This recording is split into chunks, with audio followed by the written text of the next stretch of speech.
Hello folks, Danny here from ERG, and today we're gonna take a look at what's supposed to be the best emulator held hand on the market, and that is the RG350. It is readily available on ALiExpress, and that is where we're gonna take a look.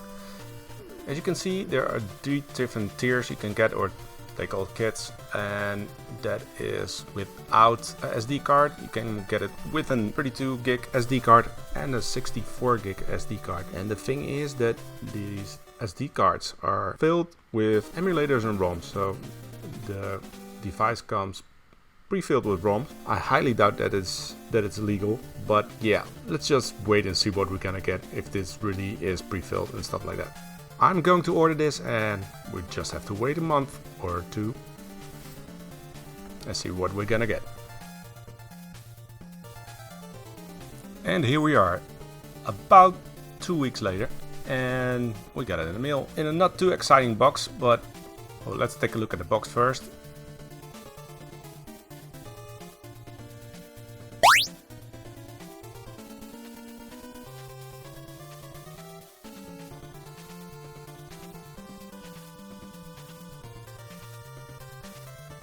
Let's just open up the box here.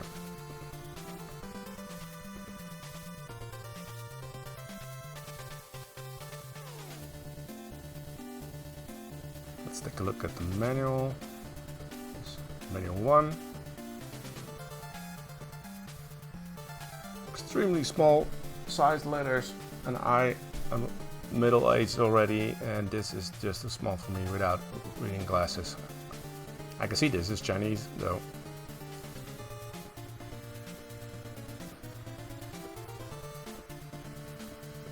It has instructions on how to use the SD card with some software to upload ROMs and stuff like that to the SD card.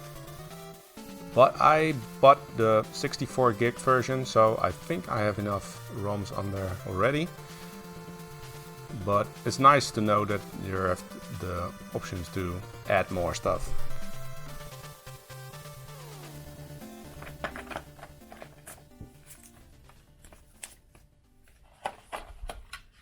So apart from manuals, it also has a little adapter for your SD card to put it in a laptop or a PC, and a charging cable, which is nice.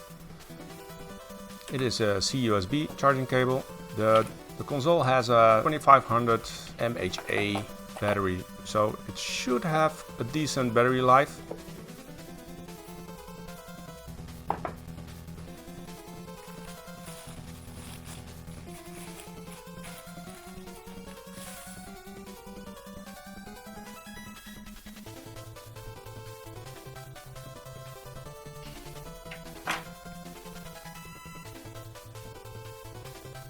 Here's the bottom side with reset button, volume buttons, the SD card slot and a power button.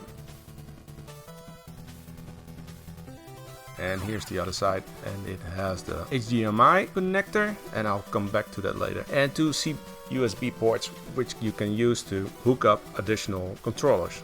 And an AV out port, which you can use for a headset or EV out cable. Let's take a look at the buttons. Really clicky and have a lot of travel, so I kind of like it. I'm not sure if that everybody's gonna like it, but it's a little bit clicky, a little bit plasticky, but the select and start buttons are a little bit clicky as well, and one of the sticks is a little bit wonky, but I've tested it, it works well. And there are 4 shuttle buttons, so that's at least flexible. You can do a lot with it, for instance with PlayStation 1 games.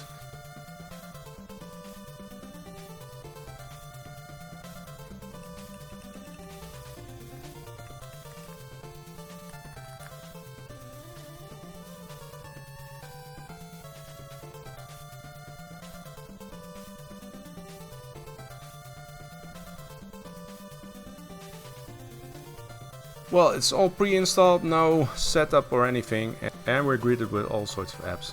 As you can see here, settings and time stuff and paint apps. You will look at it once and never look at it again, so that's there, but let's go to the stuff that's actually important, that are the emulators. And there are quite a bunch pre-installed. As you can see here, the SNES, WonderSwan here, Geo Pocket Color, that's really nice. MAME, Neo Geo, a Megadrive, and a Master System emulator. Is actually just a Megadrive emulator, but connected to the ROM files of the Master System.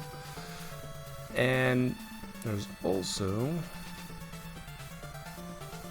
let's take a closer look.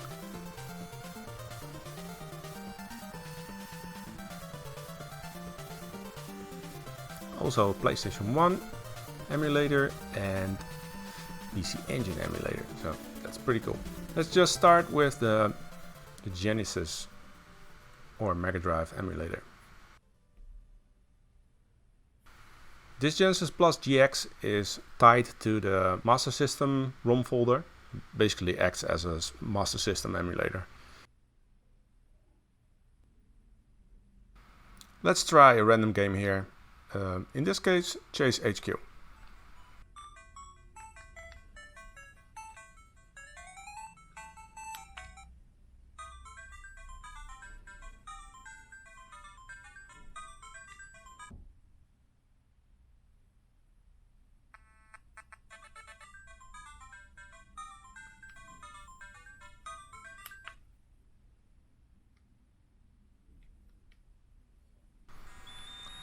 Well, first thing I notice is that the screen is extremely vibrant and very colorful. Something you expect from such a relatively new device with an EPS screen, so it looks really good.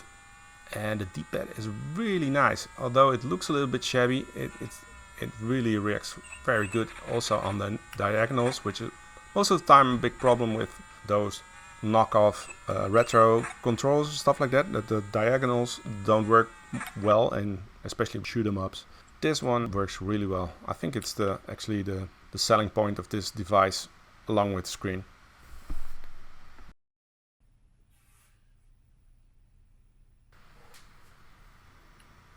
Well, let's try NES emulator next, and actually I haven't found an emulator yet that really uses the thumbstick. It's just a little bit too bad that the D-pad is located where it is, because it's, with my hands, it is a little bit hard to reach and it gets a little bit crampy over time. I have already put in 7.5 hours of gameplay in it, and especially on long plays, my thumbs get a little bit sore. Well, the NES emulation is pretty good as well, and it runs flawlessly and full screen, so that's really nice. I especially like that it's full screen and still is really sharp, so it upscales pretty good. Well, the screen resolution actually is 320 by 240. It's the original resolution of the NES. That's a really wise decision to take that resolution, because we're gonna play retro consoles on this. We're gonna do retro emulation, which generally all, especially from the 8-bit, 16-bit generations, all have 320 by 240 resolution.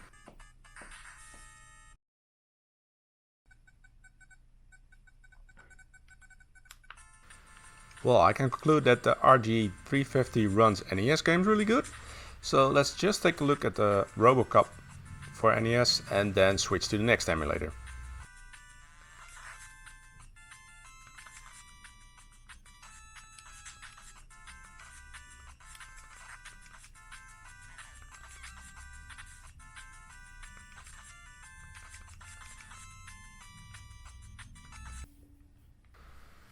And next we have Gameboy games running on the Gameboy emulator, which is by default set up with this really nice overlay.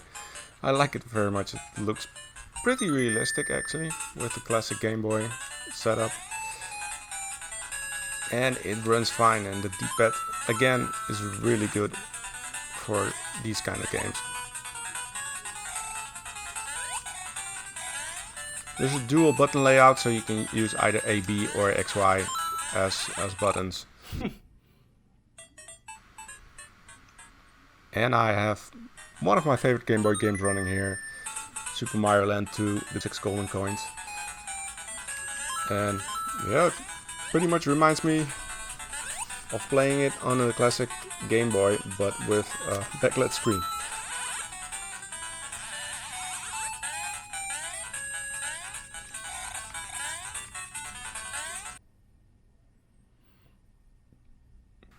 Next up is MAME. The emulator we use is MAME for all. And yeah, MAME emulation always is a case-by-case situation on a device like this, with all the different screen resolutions and screen sizes and control setups and stuff like that.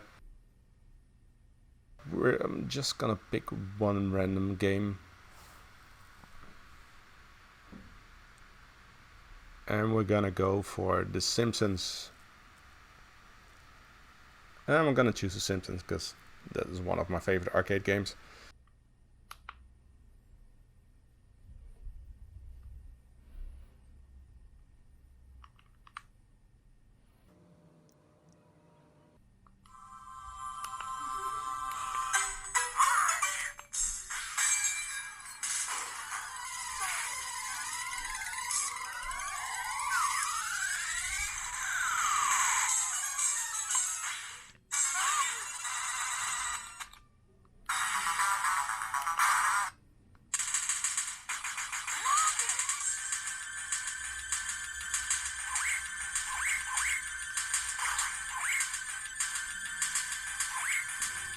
And again, this just runs perfectly well.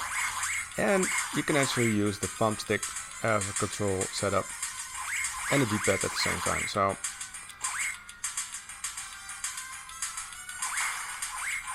this is definitely better than I've seen on other handheld consoles.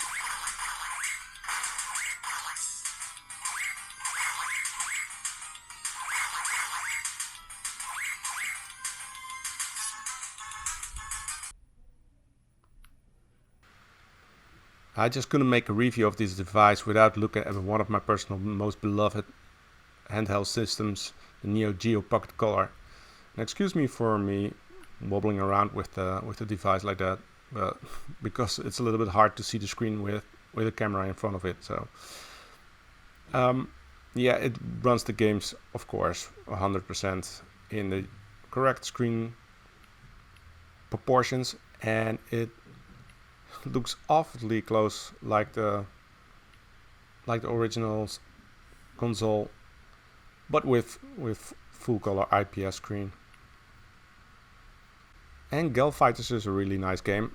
It is being re-released on Switch recently, and if you would like to see a playthrough, I have a playthrough of this game on my channel, so look that up or click on the eye icon on the right top corner.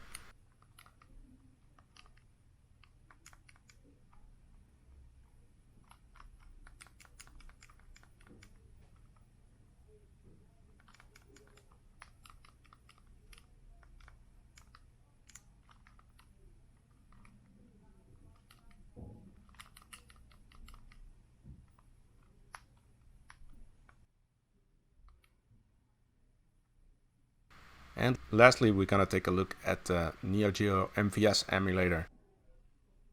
As far as I can see, most of the games I know are in the list, so that's positive. And I would be surprised if this console can't handle Neo Geo. And I'm running one of my other favorite games, Last Blade, on here.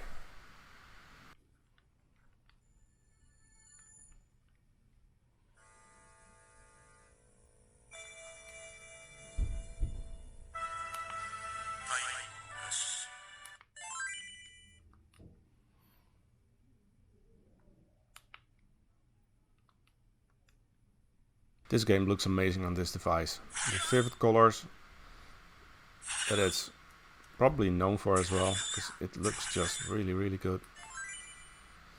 I'm just figuring out which button is the coin button and which is the continue button.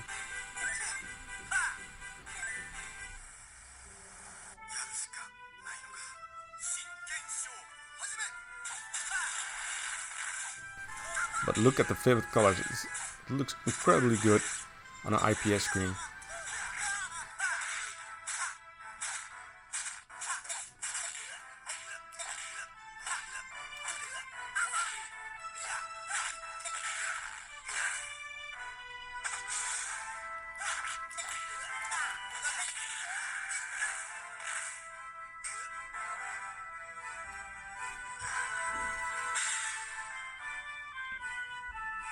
So, let's go to my conclusion. Well, in general, the device has a decent and sturdy build. Not too keen on the thumbsticks. Those are a little bit wonky in prioritizing what is good and bad on the system. I think the thumbsticks are the least great, but they're still pretty decent. But on my console, the left one is a little bit crooked, and if there's a part that seems to be breakable, then it's the thumbsticks. On the top end of the spectrum is the D-pad, which is great. That is really nice.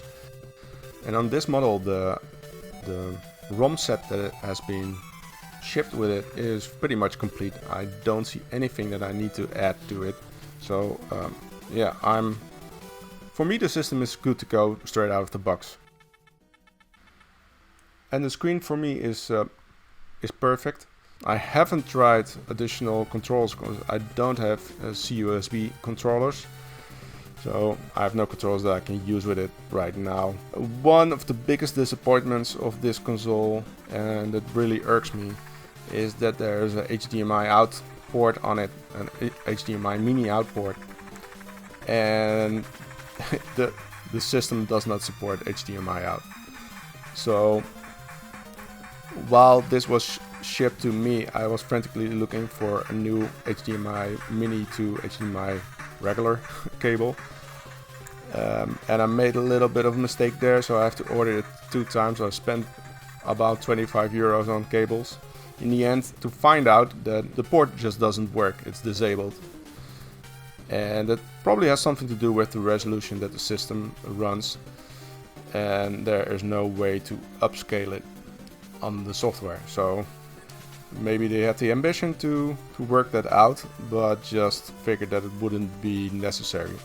And my big idea with this device was that I could use it as a convenient way to capture MAME and some of the other emulators. It was a big letdown, as it was one of the big key features for me to purchase this console to begin with. And for the rest of you normies that don't want to capture, just get this console. You'll be getting a lot of value for your buck. And that wraps up my review, and I hope you enjoyed it and hope to see you next time. Bye bye.